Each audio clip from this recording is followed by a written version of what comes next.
সুনামগঞ্জের হাওর অঞ্চলে দীর্ঘ প্রতীক্ষার পর রোদের দেখা মিললেও কমেনি কৃষকদের দুর্ভোগ। ভেজা ধান পচে ছড়াচ্ছে দুর্গন্ধ, সাথে যোগ হয়েছে তীব্র গোখাদ্য সংকট। কিশোরগঞ্জে উজানের ঢলে নতুন করে ডুবে গেছে আরও 350 হেক্টর জমির ধান। সব মিলে দিশেহারা হাওর পাড়ের মানুষ। প্রতিনিধিদের সহায়তায় বিস্তারিত জানাচ্ছেন ইউসুফ হাসান নাইম।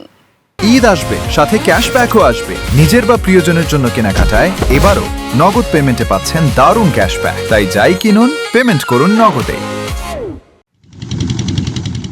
সুনামগঞ্জের আকাশে রোদের দেখা মিললেও কৃষকের মুখে নেই হাসি।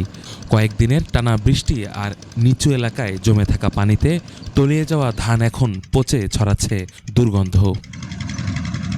যোগ হয়েছে নতুন আপদ, গোখাদ্যের সংকট। বৃষ্টিতে খড় পচে গেছে, চারণভূমি পানির নিচে। পচা খড় খেয়ে অনেক গবাদি পশু অসুস্থ হয়ে পড়ছে।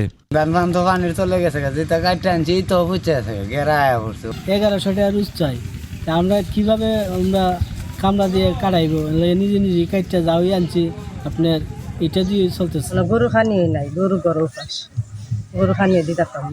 ফ্যান চালিয়ে ধানের আর্দ্রতা কমানোর পরামর্শ কৃষি বিভাগের।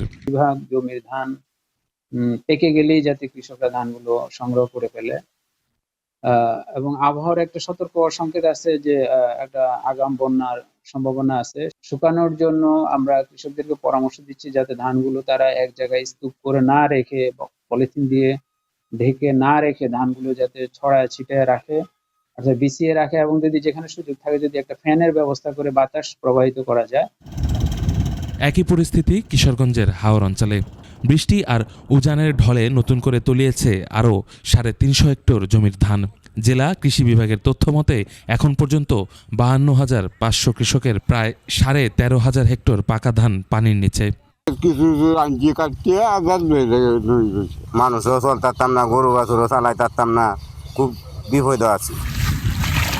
আবহাওয়া বার্তায় রোদের পূর্বাভাস থাকলেও মেঘলা আকাশ দেখে শঙ্কা কাটছে না কৃষকদের।